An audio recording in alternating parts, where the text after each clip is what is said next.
নমস্কার।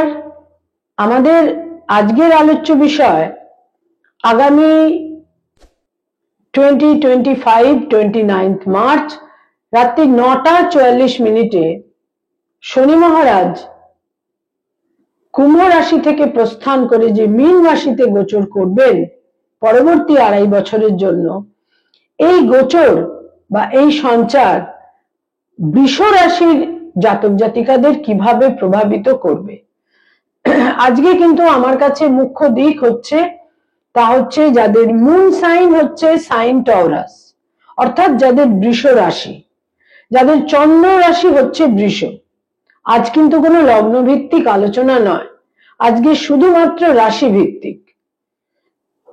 আগামী 29 মার্চ বৃষ রাশির একাদশে 11th হাউসে, দশম ঘর অতিক্রম করে একাদশ ঘরে 11th হাউসে শনি মহারাজ সঞ্চার করবেন বা গোচর করবেন। এই একাদশে শনির গোচর বৃষ রাশির জাতক জাতিকাদের কিভাবে প্রভাবিত করবে। বৃষ রাশির 11th হাউসে শনি যখন গোচর করবেন 29 মার্চ রাত্রি 9:44 শনির কিন্তু 3টি দৃষ্টি। তো প্রথম যে তৃতীয় দৃষ্টি, সেই তৃতীয় দৃষ্টি কিন্তু বৃষ রাশির ওপরেই থাকবে। শনির যেটা সপ্তম দৃষ্টি সেটা বৃষ রাশির পঞ্চমে থাকবে, এবং শনির যেটা দশম দৃষ্টি সেটা কিন্তু বৃষ রাশির যেটা অষ্টম ঘর, সেখানে শনির দৃষ্টি থাকবে। ফলে এটা খুব সহজেই অনুমেয় যে একাদশে শনি, একাদশে যে কোনো ক্রূর গ্রহ পাপগ্রহ জাতক জাতিকাকে বিভিন্নভাবে শুভ ফল দিয়ে থাকে, এবং অতি অবশ্যই লাভ স্থানে, যেটা মানুষের হাউস অফ অ্যাচিভমেন্ট, যেখান থেকে মানুষ সাফল্য, অ্যাচিভমেন্ট, মানুষের জীবনের বেনিফিট, লাভ, বিভিন্নভাবে ইনকাম ইত্যাদি নির্দেশ করা হয়, সেই একাদশে শনি গোচর করবেন। এবং বৃষ রাশির জাতক জাতিকাদের জন্য শনি কিন্তু যোগকারক গ্রহ। সেই যোগকারক গ্রহ একাদশে সঞ্চার করে নিঃসন্দেহে বিভিন্নভাবে তাদের কিন্তু শুভ ফল প্রদান করবে। কিন্তু রাশি লগ্নের উপর যখন শনির দৃষ্টি থাকবে, এখানে একটা কথা যেটা মনে রাখতে হবে তা হচ্ছে যে হেলথের ক্ষেত্রে কিছু ডিফিকাল্টিস কিন্তু তৈরি হতে পারে, অতি অবশ্যই সম্ভাবনা রয়েছে। কোল্ড অ্যান্ড কাফের সমস্যা, বিভিন্ন নিউরোলজিক্যাল সমস্যা, নার্ভের সমস্যা, এবং বহু ক্ষেত্রে দেখা যাবে যে নিউমোনিয়া, চেস্টের সমস্যা, শ্বাসকষ্ট, হেভি কোল্ড অ্যান্ড কাফ, এই সমস্ত সমস্যা কিন্তু হতে পারে। দীর্ঘমেয়াদী আর্থারাইটিস জনিত, ব্যথা বেদনা জনিত সমস্যা। শনির দৃষ্টি যেহেতু রাশির উপরে থাকবে, মানসিকভাবে কিন্তু নানা রকমের উদ্বেগ, অস্থিরতা, ভয়, ভীতি, কখনো কখনো অত্যন্ত পাজলড হয়ে যাওয়া, এ সমস্ত কিছু কিন্তু থাকছেই, কারণ শনির তৃতীয় দৃষ্টি রাশির ওপরে থাকছে। এবার পঞ্চম দৃষ্টি যখন থাকছে, শনির সপ্তম দৃষ্টি যখন পঞ্চমে থাকছে বৃষ রাশির জাতক জাতিকাদের, সেখানে যেটা সর্বাধিক গুরুত্বপূর্ণ তা হচ্ছে যারা স্টুডেন্ট, শিক্ষার্থী, বিদ্যার্থী, তাদের কিন্তু প্রবল মনঃসংযোগের প্রয়োজন। তারা যদি মনঃসংযোগ বা কনসেন্ট্রেশন লেভেলটাকে ধরে রাখতে পারেন এবং পরিশ্রম করতে পারেন, তারা কিন্তু বিশেষ শুভ ফল পাবেন। প্রারব্ধের ফলাফল, প্রারব্ধের ফল তারা পাবেন। আমাদের জীবনের অনেক কিছুই প্রিফিক্সড, আমরা বদলে ফেলতে পারবো না। যেমন মানুষ নিজের প্রকৃতি বা নেচার বা তার যেটা স্বভাব, নিজস্ব যে ভাব, এই সমস্ত কিছু যেমন পরিবর্তন করা খুব কঠিন, ঠিক সেই রকমই প্রারব্ধকে পরিবর্তন করা অত্যন্ত কঠিন। প্রারব্ধের ফলাফলও কিন্তু তারা পাবেন, কারণ স্যাটার্ন, শনি ইটসেলফ কার্মিক প্ল্যানেট। সে শুধু আমাদের এই ইনকার্নেশনের নয়, আমাদের লাস্ট ইনকার্নেশনেরও ফলাফলগুলো দিয়ে থাকে। একজন মানুষ কোথায় জন্মাবে, কোন অবস্থানে জন্মাবে, সেটাও কিন্তু পূর্ব নির্ধারিত হয়ে থাকে। তো সেখানে মনে রাখতে হবে তারা প্রারব্ধের ফল পাবেন। বহু জাতক জাতিকা রয়েছেন বৃষ রাশির জাতক জাতিকা যারা পেরেন্টস, পিতামাতা, তাদের সন্তানের থেকে কোনো দূরত্ব বা বিচ্ছিন্নতার ক্ষেত্র তৈরি হতে পারে। আবার কিছু কিছু ক্ষেত্রে যারা ফ্যামিলি প্ল্যানিং এর কথা ভাবছেন, সেখানে সন্তান লাভেরও প্রবল সম্ভাবনা কিন্তু থাকছে। বৃষ রাশির জাতক জাতিকাদের মতি এবং বুদ্ধি, ফিফথ হাউস বা পঞ্চম ঘর আমাদের ইন্টেলিজেন্স, আমাদের মতি, আমাদের বুদ্ধি ইত্যাদিকে নির্দেশ করে থাকে। মতি এবং বুদ্ধির ক্ষেত্রে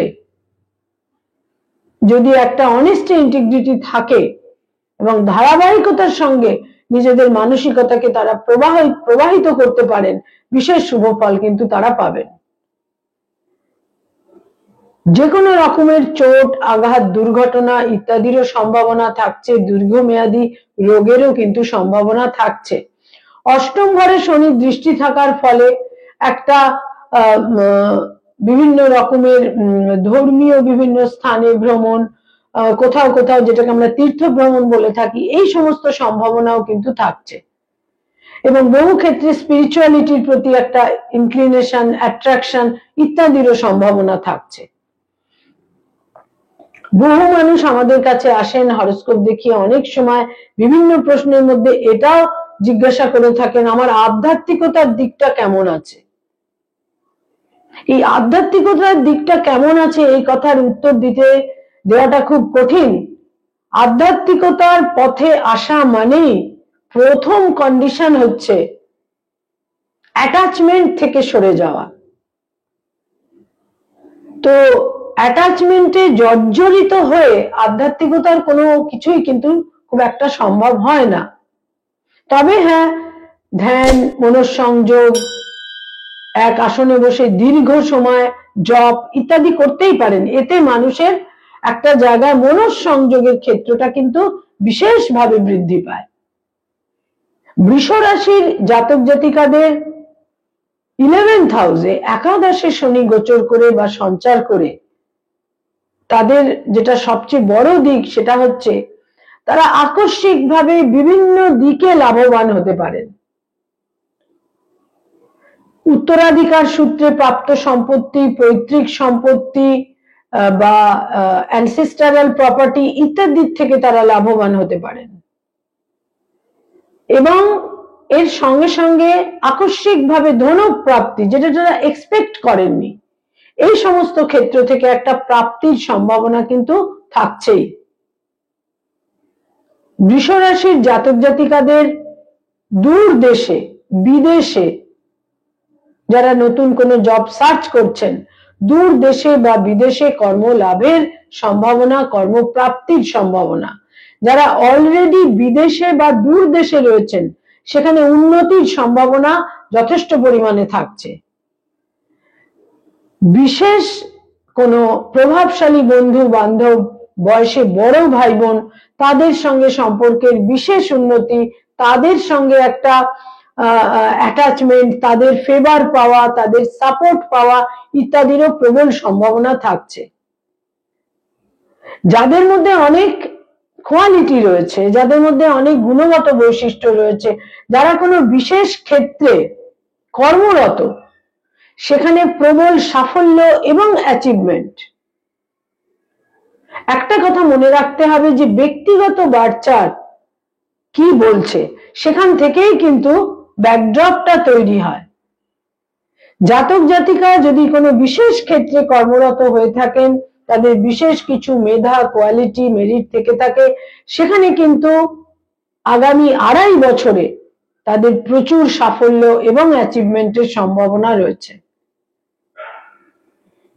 বৃষ রাশির জাতক জাতিকাদের আরেকটি ক্ষেত্র প্রবলভাবে থাকছে যে তারা কোনো ভূমি বা কোনো স্থাবর সম্পত্তি বা কোনো ল্যান্ড ইত্যাদির মাধ্যমে বিভিন্নভাবে একটা বিশেষভাবে আর্থিকভাবে লাভবান হওয়ার সম্ভাবনা কিন্তু থাকছেই। এবং তাদের প্র্যাকটিক্যালিটি, বৈষয়িক বুদ্ধি, বাস্তব বুদ্ধি, যেহেতু পঞ্চমে শনির দৃষ্টি থাকবে, দূরদর্শিতা এবং বাস্তব বুদ্ধি, বৈষয়িক বুদ্ধি তাদের বিভিন্ন ভাবে কিন্তু লাভবান করতে অতি অবশ্যই সহায়ক হবে। একাদশে লাভ স্থানে শনির সঞ্চার তাদের সার্বিকভাবে শুভ ফল দেবে, তবে শরীর স্বাস্থ্যের ক্ষেত্রে বিশেষ যত্নশীলতা কিন্তু প্রয়োজন। নমস্কার।